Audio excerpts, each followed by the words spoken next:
नमस्कार, मैं हूं आशीष त्रिपाठी आपके साथ। अब जबकि उपराष्ट्रपति पद से उन्होंने इस्तीफा दे दिया है तो सरकार और उनके बीच असहजता की स्थिति के कई किस्से भी सामने आ रहे हैं।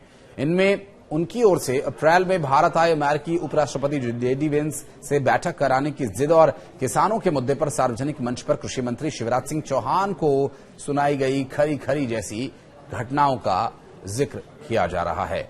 राष्ट्रपति भवन के सूत्रों के मुताबिक सोमवार को धनखड़ करीब 8:30 बजे अचानक राष्ट्रपति भवन पहुंच गए और उन्होंने राष्ट्रपति से मिलने का समय नहीं लिया था और उनके अचानक वहां पहुंच जाने से अफरा तफरी का सा माहौल था। अधिकारियों ने तत्काल इसकी सूचना राष्ट्रपति को दी और उन्हें ऐसे में राष्ट्रपति से मिलने के लिए करीब आधे घंटे तक इंतजार भी करना पड़ा।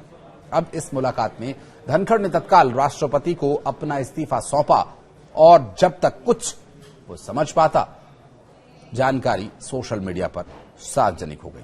सरकार और धनखड़ के बीच असहजता की स्थिति की शुरुआत बीते साल दिसंबर महीने में तब हुई जब उन्होंने सार्वजनिक मंच पर किसान आंदोलन पर सरकार की नीति का विरोध किया था। कृषि मंत्री शिवराज सिंह चौहान की उपस्थिति में उन्होंने केंद्र सरकार को निशाने पर लिया था और तब उन्होंने कहा था कि कृषि मंत्री जी, आपका एक एक पल भारी है। मुझे बताइए कि क्या सरकार ने किसानों से कोई वादा किया था? अगर किया था तो उसे पूरा क्यों नहीं किया गया?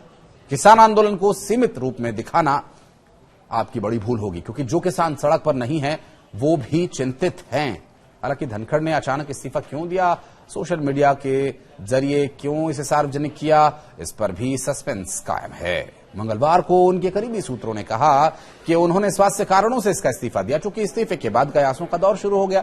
विपक्ष ने आरोप लगाया कि सरकार पर अब इस बात को लेकर आरोप है कि उन्होंने दबाव बनाया, इसलिए यह इस्तीफा हुआ। इसलिए प्रधानमंत्री नरेंद्र मोदी ने इस प्रकरण के कई घंटों बाद सोशल मीडिया के जरिए उनके बेहतर स्वास्थ्य की कामना की, जिससे यह संदेश न जाए कि धनखड़ ने किसी दबाव में इस्तीफा दिया।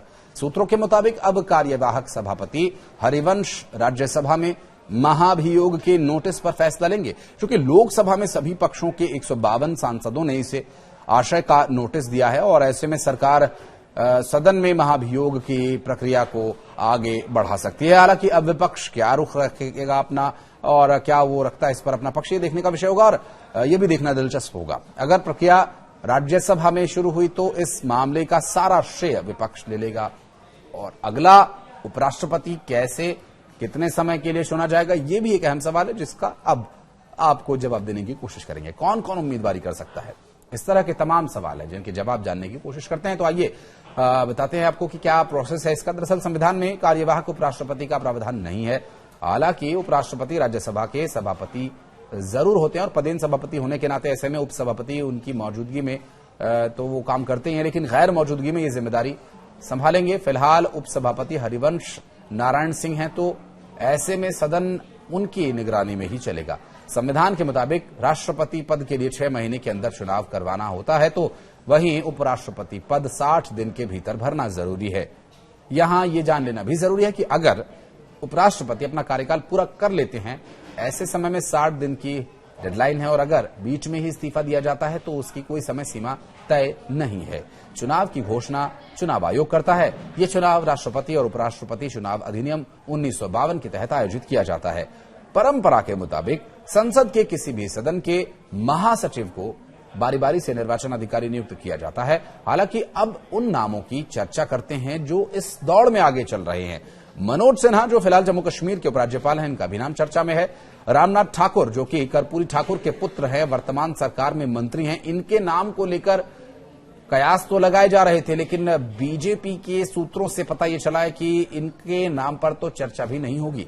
भारत रत्न जननायक कर्पूरी ठाकुर के बेटे हैं और इसके अलावा कुछ और जो नाम हैं, जिसमें एक बड़ी और खबर वो भी आई, वो भी आपको बताएंगे। लेकिन रामनाथ ठाकुर जो कि राज्यसभा के सांसद भी हैं बीजेपि की तरफ से, और बिहार से एक नाम और भी चर्चा में है, लेकिन अब उसके इस बड़ी खबर के आने के बाद कयास खत्म होते समझे जा रहे हैं। राजनाथ सिंह जो कि देश के रक्षा मंत्री हैं, घनश्याम तिवाड़ी, अर्जुन राम मेघवाल, वसुंधरा राजे, हरिवंश नारायण सिंह, गुलाब चंद कटारिया, और इस बीच एक बड़ी खबर वो ये आ रही है कि अगला उपराष्ट्रपति भी बीजेपी से ही होगा और इसके लिए एनडीए के सभी दल एकजुट है। प्रधानमंत्री नरेंद्र मोदी के वापस लौटने के लिए इंतजार हो रहा है और उसके बाद इस पर चर्चा होगी और उम्मीदवार का नाम घोषित हो सकता है। रामनाथ ठाकुर पर अटकलें बेबुनियाद कही जा रही हैं, सूत्रों के हवाले से आ रही खबर। इससे पहले ये नाम चर्चा में चल रहे थे, कुछ और नाम चर्चा में थे जो कि बीजेपी से से नहीं थे, लेकिन अब जो सूत्रों के हवाले से जानकारी मिल रही वो ये कि अगला उपराष्ट्रपति भी बीजेपी से ही होगा। और अब देखना यह होगा कि अगला उपराष्ट्रपति कौन होता है।